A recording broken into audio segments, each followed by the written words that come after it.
Welcome everyone to the final round of the Saint Louis Blitz 2025. We have Grandmaster Domaraju Gukesh, the world champion, taking fort against Grigoriy Oparin. For Gukesh, this has been quite a good day of Blitz. He managed to score 3 wins against Shankland, Wesley So and Nodirbeck, 3 draws against Aronian, MVL and Le Quang Liem. If he manages to finish the day with a win against Oparin, it would be 5.5 out of 9, and that would help him finish in the middle of the table. The players shake hands and off we go. E4, E5, knight to F3, we have knight to C6, and Oparin plays the 4 knights here with knight C3 and plays H3. Gukesh brings his bishop out to B4, bishop D3, and this has already been played against Fabiano Caruana. Castles, he takes the knight, and Fabi had taken with the D pawn, but Oparin takes it with the B pawn. The question is, will Gukesh go for D5? He goes rook E8 because D5 was also a possible idea. Rook E1 played. And now 2 ways to continue. You can go D6 or D5. Also H6 is a useful move. He pushes D5. Oparin takes. Now E4 will be met with the knight hanging. So queen takes. And now really threatening this move E4. We have pawn to C4 attacking the queen. Queen goes back to D6. And maybe bishop B2 can be played. Now how does bishop B2 work? Because after E4 you have bishop takes F6. And somehow white is doing very well. So Oparin thinking and taking his time whether he should go bishop b2 or not. The other options in this position include knight to g5, and then you reroute your knight to e4. He plays it. Knight comes to g5. And with the bishop eyeing here along with the knight, you have to be slightly careful for some attacking ideas. But I don't think they are happening right now. Gukesh can kick the knight away with h6. But then again, maybe knight e4 is what white really wants. Gukesh does play h6, knight to e4. And now he goes queen d8. He doesn't take here on e4. Can we go queen f3? Because then you are threatening to take on f6 twice. He goes rook b1, putting pressure on the b7 pawn. But b6, bb7 does seem like a great idea. A very strategic game right now. Gukesh goes rook to b8. And Oparin has to make use of his bishop pair. How does he do it? Maybe bishop b2 on the long diagonal, or queen f3, which can come and put pressure here. These are the moves that come to mind. The other plan is to go knight g3 and maybe look at these light squares. On knight g3, knight h5. Time-wise, Gukesh has managed to maintain his clock really well. He has 4 minutes 15 seconds. Oparin down to 3 minutes 40 seconds. And perhaps for Grigoriy, this is the moment where he wants to take a bit of time. He wants to kind of get himself completely immersed in the position. I was wondering if, let's say, queen f3 takes queen e4. Is this risky? Because you have f5 to stop it, but then a check. And if queen d5, cd5 already attacks the knight, putting pressure here. So these are some of the lines that I'm sure Grigoriy also is thinking in his head. The time is ticking down here. He has thought for almost 1 minute 20 seconds. He goes queen f3, putting pressure here. And Gukesh has to decide how to do it. He goes knight takes e4, queen takes e4, f5 played. Now this looks really good with the pawns moving ahead. But after queen d5 check, you have bishop e6 hitting the queen, and if queen takes d8, you can go rook takes d8. You can also think about taking with this rook, but then rook takes b7 is hanging here. So he takes, and so rook e d8 and f3 played here to stop the pawn coming forward to e4. I like this position for white because the e5 pawn is weak. You can put the bishop here and put pressure. For Gukesh, it's a question how to defend this pawn. He could go bishop f7, but then he loses the f5 pawn. The other idea is, of course, to move your rook to e8. Let's say rook e8, and I go bishop b2, maybe bd7, but this is just too passive. Like, you are taking control here, and white can start pressing with c5, bishop c3, and all of these moves. You can see that Gukesh is feeling a bit uncomfortable. He wants to move the bishop here. He took his hand back. Maybe he wanted to play bishop to d7 and then realized that maybe it's not the best idea. And so adjusts himself in the chair and once again starts to think. Well, one idea is to bring your king up and defend this pawn. But once you get your king, oh, he gets it. But if you get your king to f6, I have bishop b2 eyeing the king, and then f4 becomes super strong. He goes bishop b2 and Gukesh is in trouble.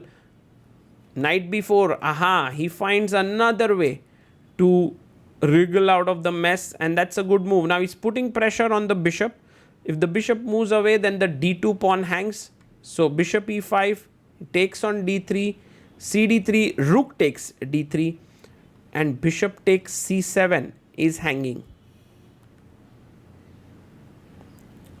So this is where Gukesh has had to calculate, because think about it, bishop c7, rook c8, rook takes b7, and then rook d7, and Gukesh is winning. So that's a very important variation which Gukesh had to see to make sure that bishop takes c7 is not a big threat. So bishop takes, but maybe there is bishop takes, rook c8 and bishop back, and b6. Black is fighting with the opposite colored bishop position. Oparin, who is now down to 1 minute 30 seconds, has to decide to take the pawn or not. And maybe he's thinking about pawn to c5, so that if you take here, then you can bring your bishop back to d6. So the d2 pawn is a bit soft here on d2. I'm not so sure. Oh, there's also bishop g7 to consider. If king g7, rook takes e6 is hanging. Wow. You can see at top level chess, there are so many possibilities. He goes c5. Wow. So c5 attacks c7, but it does open up the a2 pawn to be attacked. And also the d2 pawn is hanging. So Gukesh also has huge number of chances to decide what to do here.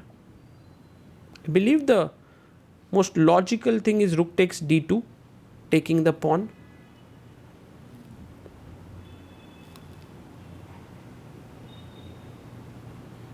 And Gukesh adjusts himself in the chair, thinking hard here. What all are the possibilities that he can play for?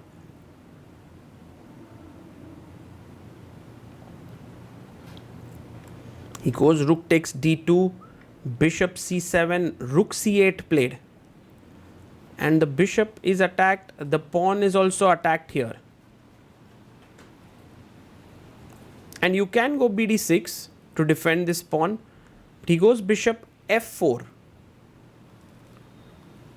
Now the rook is attacked. Take on a2 or go back. Yes, he finds the right move. Rook d7. Bishop e3, defending the pawn. 2 pawns for each side on the queen side. 3 pawns on the king side. It's all equal, opposite colored bishop. So it's a very drawn position, but Gukesh has 1 extra minute on the clock. He chops off the pawn, rook a1. Bishop comes back to c4.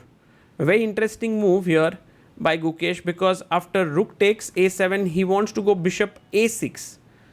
and this kind of blocks the rook deep within the enemy camp. The question is, who's going to come and attack this rook? If no one is going to attack that rook, bishop f2, then maybe the king can come like this way, and somehow the king is cut off right now, so that cannot happen. Also, you have to constantly be aware of c6 break. He goes rook to e7 just so that he can make his way to the queen side.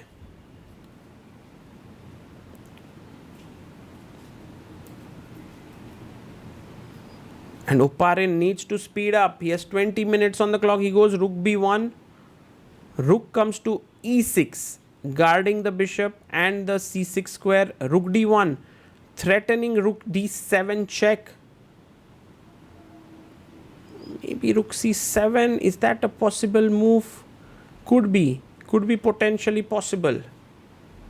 He goes king to e7, h4, trying to clamp down the king side. g5 played, not letting him clamp it down. Rook to d5, attacking the f5 pawn. While Gukesh does want to get here, the rook has cut his king off, so there is no way to reach there so easily. He plays his king up to f6. Rook d7, attacking b7, finally getting the 7th rank. Also have to be careful of h5 and rook h7. Only 14 seconds for Oparin, 1 minute 3 seconds for Gukesh. g4 takes a bit too ambitious, I must say, with bishop d4 check coming in. He goes king h2.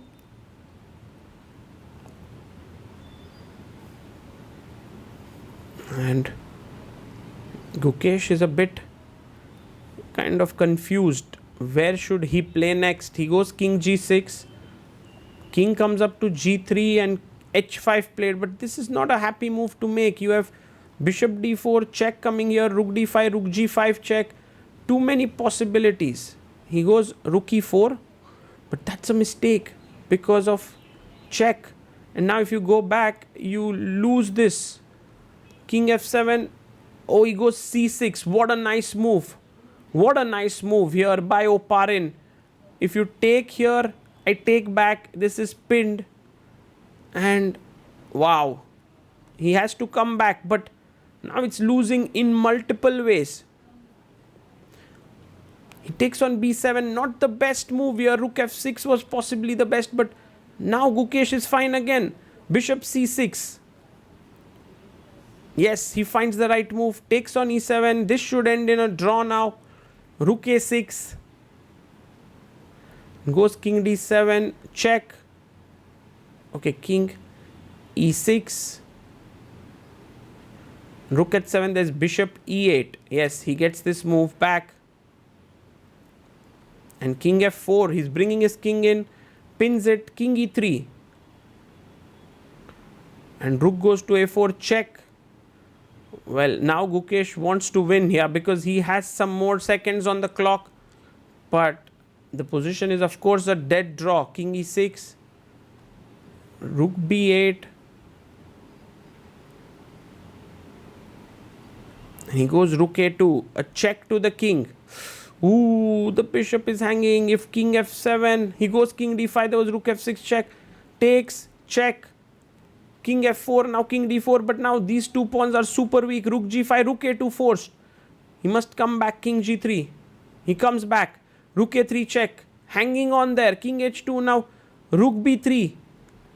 King e4, he takes. King f4. Okay, this is drawn. This is drawn. Even though Gukesh lost that pawn, it's still a draw. Oh, he goes the wrong direction. Perhaps now rook f4 finds it. Beautiful chess by Oparin. g3 check, king h2, rook comes up. He's bringing his king up. Wow. Somehow Oparin has managed to outwit Gukesh. And this position is lost because you're going to slowly bring the king out. Insane. He comes up step by step. Rook e5. waits there, and king comes downwards. Oparin offers a rook trade. You can't trade. Goes rook a5, attacks the pawn. The king comes and defends. He plays rook d4, check, king e2, rook check, goes king d3, rook to f5, king e4, now threatening here, rook f3, rook d3, he can't trade it, goes down, but now check, and this is all over. Gukesh is going to lose his pawn, and look at his expression there, shaking his head. And now he's going to lose this. 2 pawns versus king is just purely winning. And this is something that Oparin has done several times. Gukesh can resign here. h5, king h6. And maybe now the safest way is to give a check. g4 played, check, king goes back. Check, king here, check. And now be a little bit careful here. He goes rook f3, trading there, and now brings his king up. King g5, oh my god, he's gotten in. He's gotten in. Insane how Gukesh got to g5, and look at Gukesh's posture all of a sudden has changed. From a completely lost position, is now drawn. How did it happen? What happened? Well, the king is now placed so amazingly well that you can't do a thing. You've cut him off. He can't give a check because he'll lose a pawn. He's offering a trade. He's trying to make a comeback. So king g3. Oh, king g3, rook g4. Just loses. So king, he goes rook g3. But now a check. King comes up.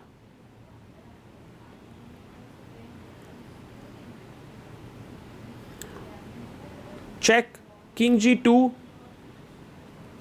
rook a1 played, king h2, rook b1, and main thing is that if you go king h3, there is rook h1 check, so rook g1, he doesn't trade, he doesn't let him trade.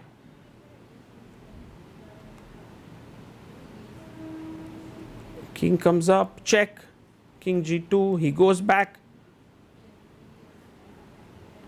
And Oparin, no matter how hard he tries, there's just no way he can stop this game from being a draw. King h3, and Gukesh agrees to a draw. Smile on Oparin's face, relief on Gukesh's face. Somehow he managed to hold a draw. The tournament is over, and maybe this game was so unbelievably intense. But the way in which Gukesh once again escaped just shows that it's not a coincidence that this keeps happening to him time and again. So in this position, Gukesh went wrong with rook e4. And this was a very big error, because after check, he had to go back to the 2nd rank or the 7th rank, and this was hanging. So here white could have won in multiple ways. One of them was rook a6, rook d4, and rook b7 with a winning position here. But instead he went c6, which was also very strong. And here the fastest way to win was rook h6. You cannot take on c6 yet. a6 is hanging, h5 is hanging. The threat is also to take on, to give a check and win this. But instead he went c takes b7 and gave Gukesh some chances. The next critical moment came at this point when Gukesh was a pawn down. He had to go king e4 or king e5, and the game is still equal.